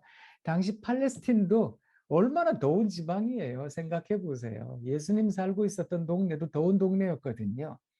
길 따르는 사람들에게, 음식을 만드는 사람들에게 꼭 필요한 필수품, 소금이었거든요. 당신은 그렇게 소금과 같이 필요한 존재예요. 여러분 필요한 존재입니다. 맛을 잃지 마세요. 그 얘기했거든요. 여러분 사람들이 속으로 생각했을 거예요. 아니 우리가 소금같이 필요한 존재라고요? 예수님 세상 물정 모르시네.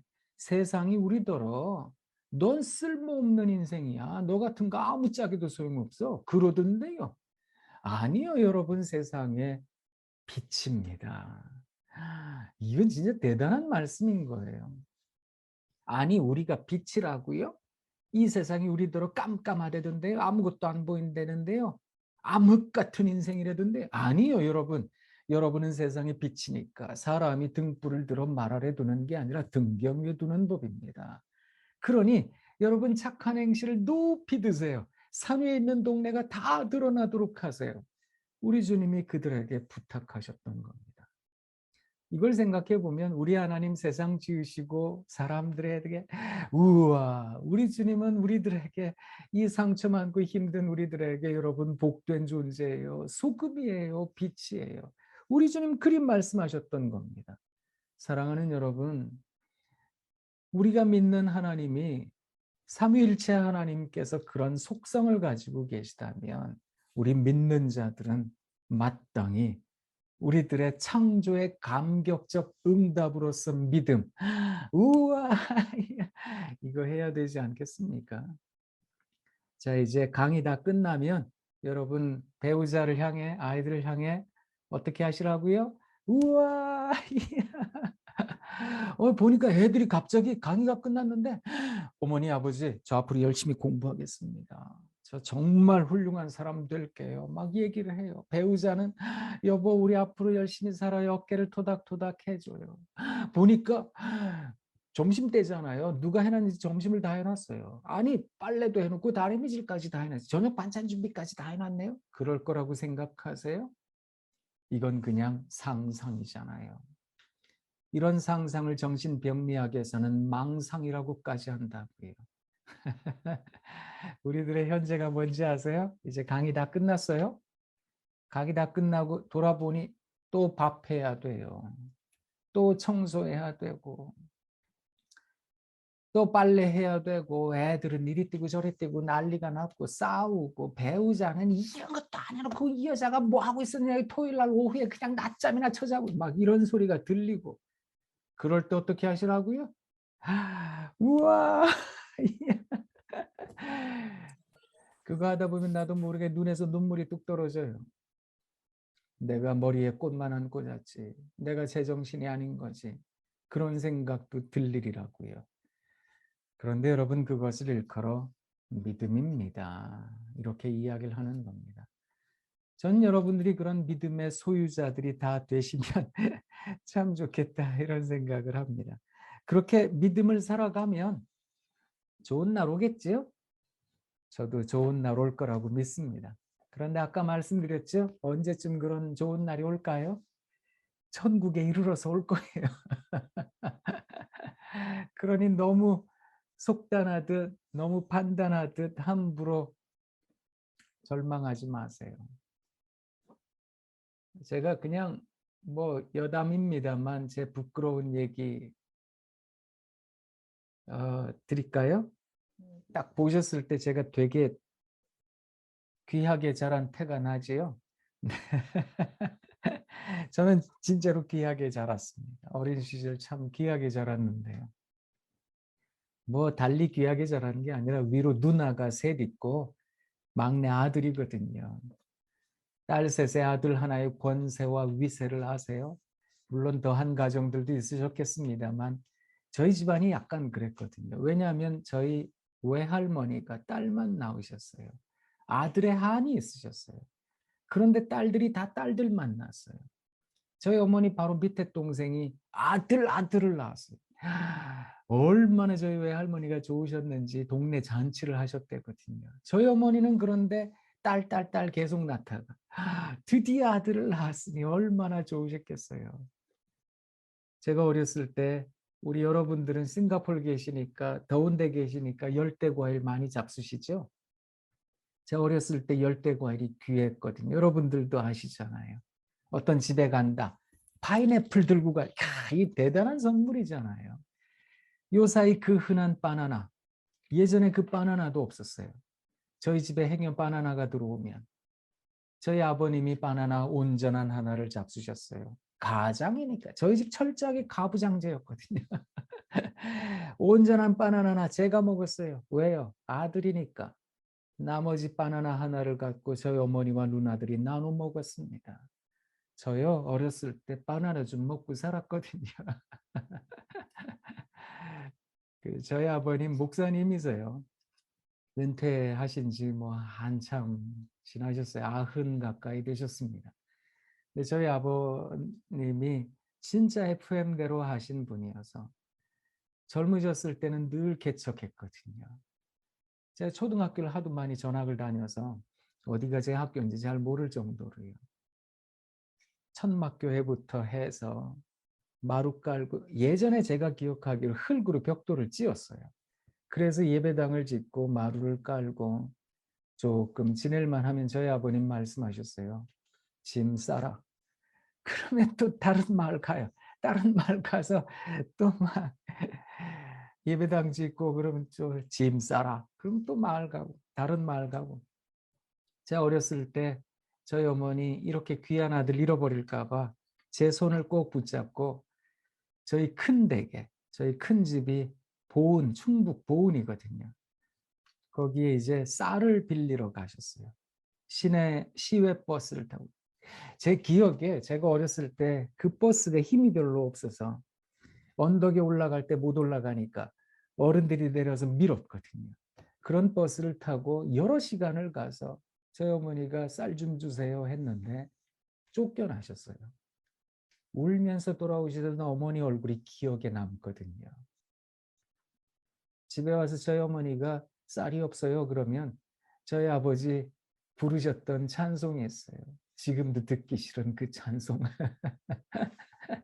이 세상이 즐기는 재물로는 네 근심과 걱정을 못 면하리. 또 숨질 때 위로도 못 얻으며 저 천국에 갈 길도 못 찾으리. 제 속으로 무슨 생각했는지 아세요? 어렸는데 그거 못 찾아도 되는데 그 생각했어요. 저희 어머니 짐 싸라 그러면 짐을 싸셨어요.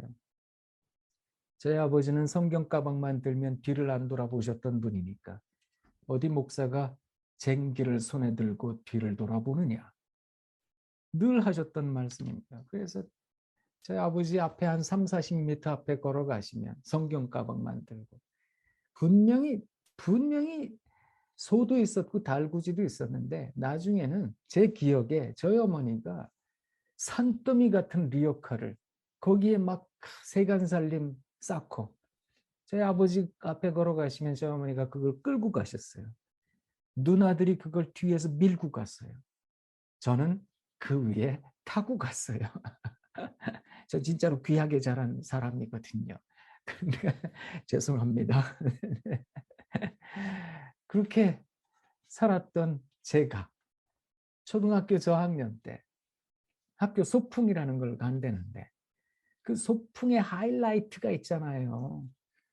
그 왜 저한테는 뭐 물론 보물찾기도 있고 뭐 이런 것도 있지만 저한테는 점심시간에 먹는 김밥, 그 맛있는 김밥 그리고 특정 상표를 말씀드려서 무척 죄송하지만 지금도 팔고 있는 칠성 사이다. 이런 걸 먹어줘야 된다고 생각했거든요. 근데 그걸 못 해주신다 그랬어요. 전 안 해주시는 줄 알았어요. 그래서 신경질 내면서 그냥 갔거든요. 그냥 갔는데 점심시간에 저희 어머니가 이 귀한 아들 굶을까 봐 소쿠리에다가 집에서 먹던 밥과 반찬을 들고 몸빼 바지를 입고 그리고 그냥 오기 뭐하니까 선생님들 자식이 한다고 김치전을 한 가득 해가지고 이 머리에 이거 올라오셔서 제 이름 부르고 다니셨어요. 상어가 어디 있니? 상어가. 제가 얼마나 창피했는지 아세요? 여기도 숨고 저기도 도망 다니고 이랬거든요. 저희 어머니는 이 못난 아들인데 이걸 귀하게 여기셨어요. 그래서 우와 그러셨거든요. 제가 왜 이 부끄러운 말씀을 드리는가 하면 전 그런 어머니가 창피했는데 그 아이고 벌써 이 얘기도 벌써 한참 전 얘기네요. 우리 큰애가 6, 7년 전에 대학 다 떨어졌어요. 그 대학 재수를 하는데 이제 재수를 하면 공부 열심히 해야 되잖아요. 근데 얘가 시골에 머리를 식히러 간대요. 저는 속으로 생각했거든요. 머리 좀 그만 식히지. 이 생각을 했는데 그래도 간다니까 제가 동서울 터미널에 태워줬어요. 태워주면서 용돈 지어주고 너 알아서 가라 그러면 되는 건데 그날따라 저희 어머니가 이 못난 아들에게 해주셨던 그 환호가 생각이 났어요. 그래서 차를 주차장에다 대놓고 이제 고속버스가 좀 높잖아요. 창가에 앉았어요. 제가 바깥에서 열정적으로 환송을 해줬어요. 막 우리 아들 잘 갔다 와라, 잘 갔다 와라. 막 바깥에서 이리 뛰고 저리 뛰고 막 그랬거든요. 그랬더니 얘가 창피했는지 숨었어요. 이렇게. 그리고 안 나왔어요. 이게 높으니까 안 보였어요. 시간이 돼가지고 버스가 후진을 하고 플랫폼을 돌아서 저 코너를 돌아 나가는데 그때까지 안 나왔어요. 제가 속으로 무슨 생각했는지 아세요? 그리고 누구 생각이 났는지 아세요? 그때 어머니 생각이 났어요. 뭐 한참 전 이야기인데 그게 그제서 생각이 났어요. 집으로 돌아오는 내내 그 생각했어요. 사랑은 언제쯤 사라지는 것일까?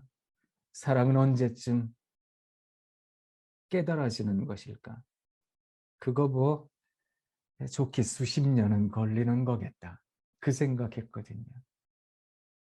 근데 뭐 좋게 수십 년 안에 그것도 넘어갈 수도 있어요. 결국에 하나님 나라에 가서야 비로소 알아지는 걸 수도 있겠다. 뭐 그게 신앙이지 뭐 그 생각했거든요. 어쩌면 우리가 자녀들에 대해 배우자에 대해서 우와 하나님 속성대로 우와 그러면 세상 좋아질까? 너무 큰 기대랑 하지 말고 그냥 희망을 갖고 용기 있게 살면 참 좋겠다. 이런 생각을 했더랬습니다. 이제 어느덧 우리들의 강의가 마지막을 향해 가고 있는데요.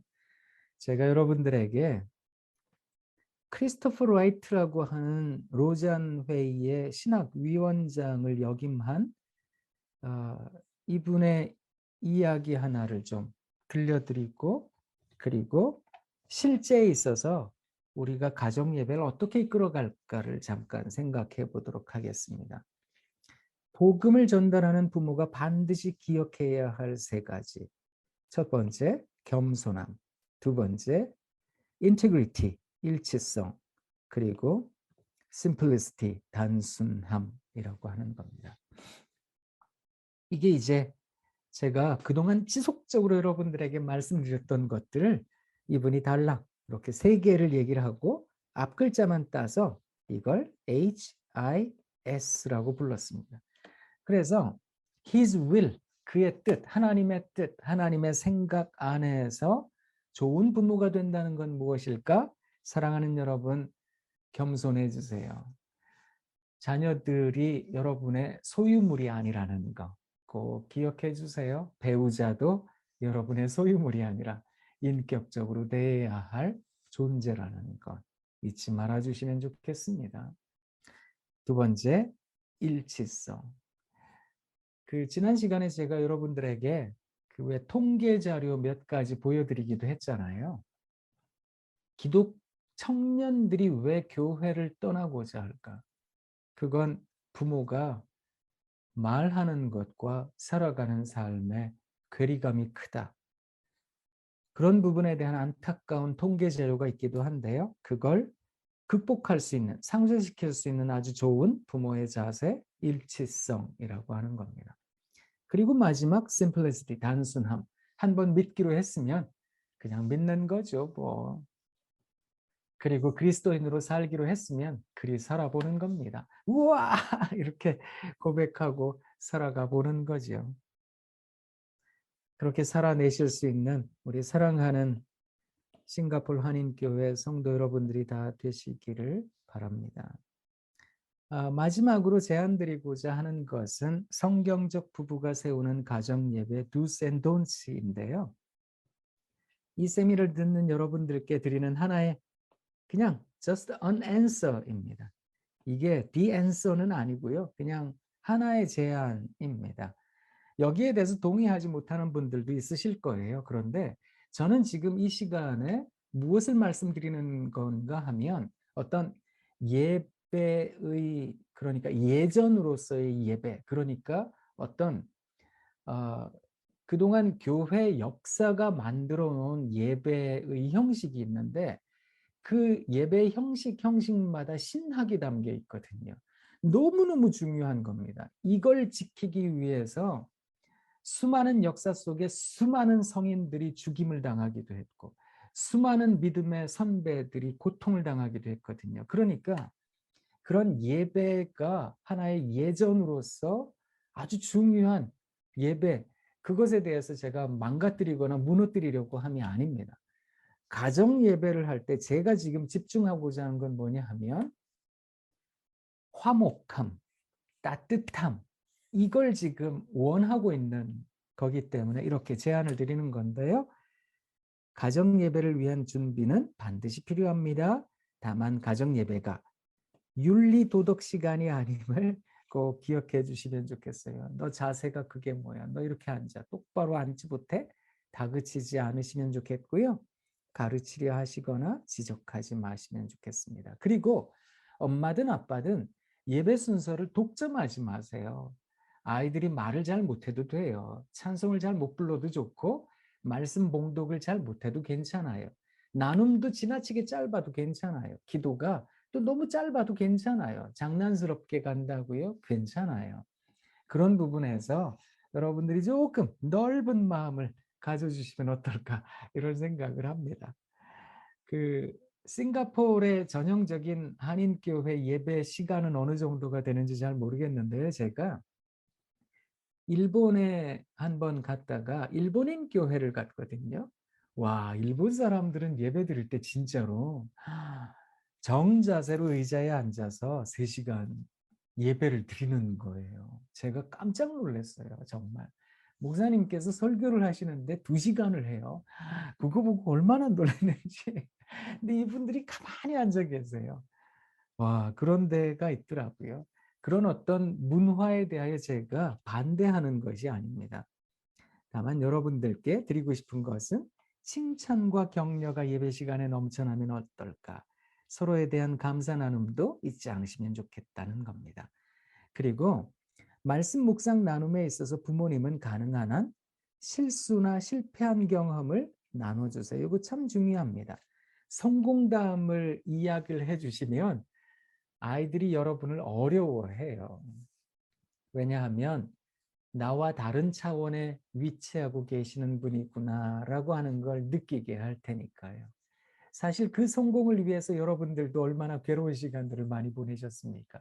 그렇다면 친근함과 따뜻함을 주기 위해서 성공담보다는 실패담을 많이 이야기해 주시면 좋겠다라는 겁니다. 엄마도 흔들리는 사람이야. 아빠도 이런 부분에서 넘어질 줄 아는 사람이야. 이게 아이들로 하여금 같은 차원에 위치하게 하는 인식적 차원에서 정서적 차원에서 그걸 느끼게 하거든요. 그렇게 해보시면 어떨까 싶습니다. 그리고 자녀가 힘들고 어려웠다는 것을 고백하면 답과 해결책을 제시하려고 하기보다 정서에 대해 공감해 주세요. 네가 많이 힘들었겠구나. 아유, 그 상황이 되면 어느 누군들 무슨 일을 할 수 있을까? 너 참 힘들 거야. 엄마가 그래서 마음이 아파. 그냥 그 얘기만 하시면 됩니다. 그렇게 이야기해 주세요. 그리고 형식과 순서를 무시하지는 않지만 거기에 집중하기보다 재미있게 해주시면 좋을 것 같아요. 그래서 예배 시간이 좀 재미있어야 돼요. 그 상담을 할 때 상담가의 과제 가운데 아주 중요한 과제 가운데 하나가 뭔지 아세요? 내담자에게 어떤 회복이나 내담자의 삶을 격려하거나 이런 것도 중요하지만 상담자가 생각하는 아주 중요한 과제 중에 하나는 이 내담자가 다음번 상담에 또 오게 하는 거거든요.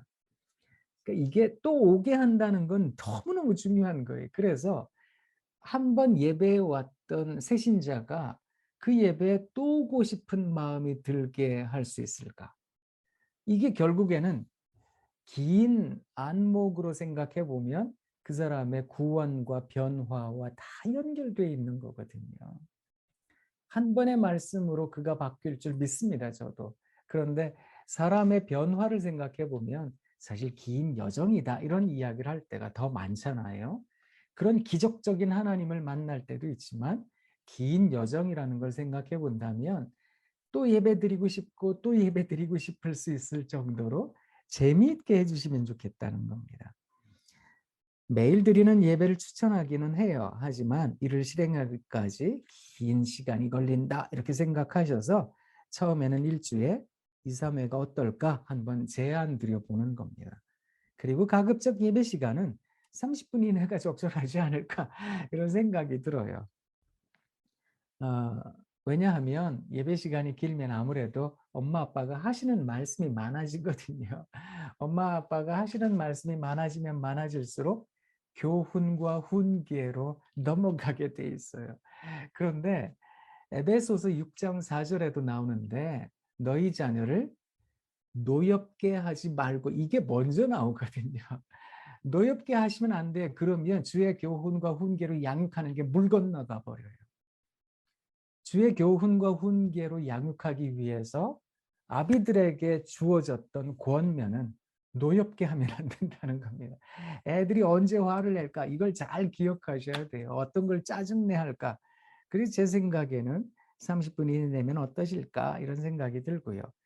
마지막으로 포옹과 격려, 사랑과 축복으로 예배를 마무리해 주시면 어떨까? 이런 생각이 듭니다.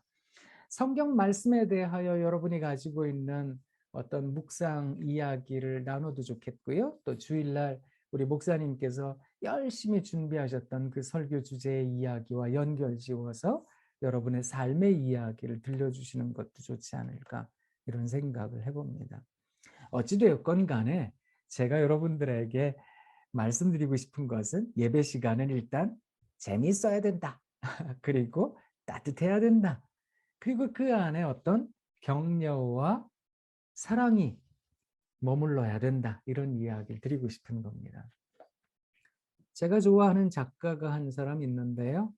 저는 우리나라 아이들이 제일 살고 싶어하는 동네에 살아요. 도봉구 방학동에 사는데요. 저희 집은 날마다 방학이거든요. 근데 저희 동네 바로 옆 동네가 쌍문동이에요. 거기 제가 참 좋아하는 작가가 하나 살고 있는데 이철환이라는 작가가 살고 있습니다. 이철환 작가가 유명해진 것은 연탄길이라는 책을 써서 유명해졌는데요. 저한테 그러더라고요. 목사님, 나를 앞으로 600만 부의 사나이라고 불러주세요. 그러더라고요. 그래서 600만 불의 사나이는 아시죠? 근데 이분이 600만 부의 사나이래요. 책을 세상에 600만 권 이상을 판 겁니다. 여러분, 이 출판의 암흑 시기에 10,000권만 팔아도 베스트셀러 작가거든요. 근데 600만 권을 팔았다고? 대단한 거잖아요. 그쯤 되면 웬만한 출판사, 메이저 출판사에서는 막 차도 집도 사주고 막 그러거든요. 근데 이분이 왜 아직도 쌍문동 사느냐고요. 제가 사는 동네를 비하하는 건 아니고요. 쌍문동, 방학동, 우이동 이런 데가, 도봉동 이런 데가 아직도 조금 어려운 분들 많이 사세요. 개발이 많이 늦어지고 있는 동네이기도 하고요. 근데 큰 평수도 아니고 31평 아파트에, 그것도 오래된 아파트에 살고 있거든요. 아니, 속으로 상식적으로 생각해서 그 많은 인세는 어디다 갖다 놓고 도박했나? 이런 생각도 들잖아요. 그런데 이분이요, 참 좋은 사람이에요. 인세가 들어오면, 교회 집사님이거든요. 인세가 들어오면 트럭을 빌려요. 트럭 빌려가, 이분이 북한산 주변 둘레길 이런 데 걷는 거 좋아하는데, 걷다가 이렇게 들꽃 같은 게 있으면 책 사이에 꼽아두고 예쁘게 말려요. 그리고 나서 코팅, 오래간만에 들어보시죠? 코팅을 예쁘게 해가지고 엽서를 만들어요. 그리고 생필품을 사요. 쌀도 사고 뭐 옷도 사고 막 사요. 트럭에다가 싣고 골목마다 다니면서 이걸 어려운 집에다가 던져주고 와요. 그리고 카드 던져요. 카드에 뭐라고 쓰는지 아세요? 산타는 12월 달에만 일하는 거 아니에요. 10월 달에도 일해요. 4월 달에도 일해요. 5월 달에도 일해요. 이러고서 던져놓고 와요. 좋은 사람입니다. 아니, 집사님, 어떻게 그렇게 살게 되셨어요? 이분이 저를 데리고 창동, 우리 동네 또 밑에 동네, 거기 요새 진짜 집값 많이 올랐는데 창동이라는 데가 있거든요. 근데 그 창동에 가면 만두 가게가 하나 있어요. 그 만두 가게 사장님 이야기를 해서 이게 못난이 만두 이야기라는 책을 냈거든요. 근데 이 못난이 만두 이야기라는 책에는 그 만두 가게 얘기가 나와요. 한번 들어보세요. 저녁 무렵 만두집 유리문이 다르르 열렸습니다. 꾀재재한 차림의 아이가 만두집 안으로 들어왔습니다. 오늘은 좀 늦었구나. 아저씨의 말에 아이는 웃기만 했습니다. 만두가게 주인 아저씨는 따뜻한 눈길로 아이를 쓰다듬어 주었습니다. 잠깐만 기다려봐. 아저씨가 얼른 따끈하게 데워줄게. 만두는 따끈해야 맛있는 법이거든. 아이는 가지색 피멍이 든 얼굴을 숙이고 한쪽 의자에 다소곳이 앉아 있었습니다. 그나저나 엄마가 빨리 일어나셔야 될 텐데 걱정이구나. 반년이 넘도록 어머니가 꼼짝을 못 하시니까 말이야. 아저씨는 혀를 끌끌 차며 김이 모락모락 피어오르는 만두를 봉지에 담았습니다. 오늘은 못난이 만두가 10개밖에 안 나왔다. 운이 아주 좋은 날이야. 아무리 조심해도 옆구리 터지는 놈들이 나오기 마련인데 기술이 좋아도 어쩔 도리가 없네. 팔 수도 없는 녀석들인데 너라도 맛있게 먹어주니까 그나마 다행이야. 아저씨는 만두를 봉지에 담아 아이에게 건네주었습니다. 고맙습니다. 잘 가라. 내일 또 오고 알았지? 네, 안녕히 계세요. 만두집 아저씨는 문 앞에 서서 개구쟁이처럼 웃고 있었습니다. 아이의 뒷모습이 어둠에 지워질 때까지 아저씨는 손을 흔들어 주었습니다. 이제부터 진짜 얘기가 나와요. 들어보세요. 만두집 아저씨는 옆구리가 터져서 팔 수 없는 못난이 만두를 매일매일 아이에게 주었습니다. 아빠를 일찍 여의고 병든 엄마와 함께 사는 아이에게 주려고 만두집 아저씨는 매일매일 못난이 만두를 만들었습니다. 만두 옆구리를 2번, 3번 일부러 꼬집어 못난이 만두를 만들었습니다. 만두집 아주머니도 모르게, 아무도 모르게 매일매일 못난이 만두를 만들었습니다. 못난이 만두는 못난이가 아니었습니다. 얘기가 되게 따뜻하지요? 동양화를 그리는 분들이 그런 얘기를 해요. 여백이라는 기술을 사용할 때가 있다고. 그 여백이라는 기술을 사용한다는 건, 여백은 공백과 다르거든요. 공백이라고 하는 것은 뜻도 생각도 없이 그냥 비워둔 걸 말하지만, 여백은 어떤 의미를 갖고 뜻을 갖고 일부러 비워둔 걸 뜻해요. 사람들은 작가가 뭘 그렸나 정신없이 보다가 여백 앞에 서게 되면 문득 하고 숨을 쉰대요. 그러고 나서 자기를 본대요. 이 그림을 바라보고 있는 나는 누구인가. 그래서 여백이 가진 힘이 있대요. 저는 그 숨 쉴 수 있는 공간을 주는 여백, 되게 중요하다고 생각하는데, 그래서 동양화 그리는 분들은 이 여백을 공기의 흐름이라고 불러요. 사람도 여백 같은 사람들이 있거든요. 뭐 이 세상은 날마다 전국체전하듯 하죠. 더 빨리, 더 높이, 더 멀리. 그런데 오히려 다운시프팅이라 그래서 기어를 저단으로 낮추는 사람들이 있어요. 모두 다 더 빨리 막 더 높이 이러는데 오히려 다운시프트 하는 사람들이 있거든요. 그런 사람들은 따뜻한 사람들이에요. 근데 그 사람들 보면서 세상이 그러거든요. 그래, 세상이 각박하대지만 저런 사람이 있으니까 사는 거야. 그래, 그런 사람이 있으니까 세상이 숨쉬고 지내는 거야. 그게 따뜻한 사람들의 특징이거든요. 36.5도간의 사람이 세상을 끓게 할 수 있을까? 이건 말도 안 되지요. 100도가 돼야 끓는 건데. 그런데 사람은 그렇게 할 수 있는 신비한 존재인 것 같습니다. 저는 싱가포르이 여러분 덕에 뜨끈해지면, 안 그래도 더운 날씨인데 더 더워질 수 있어서 그렇긴 하지만, 그렇게 세상을 뜨뜻하게 하는 여러분들이 되시면 참 좋겠다, 그런 생각을 합니다. 가정 예배, 예배를 통해서 살아야지요. 우리가 들고 있는 하나님의 말씀, 성경책, The Book of Life라고 하는 이 성경 말씀 들고 있다면 살려야지요. 나도 살고 아이들도 살아야지요. 그렇게 살릴 수 있는 가정 예배 만들어갈 수 있기를 바라는 마음이 가득합니다. 오늘 어쩌다 보니까 질의응답 시간을 못 드렸는데요. 벌써 시간이 다 되었습니다. 식사 맛있게 하시고 행복하게 지내시고요. 제가 또 언제 여러분 뵐까요? 우리 윤장훈 목사님 진짜 좋아하는 목사님인데 여러분들에게 날마다 좋은 말씀 들려주실 거라고 생각하고요.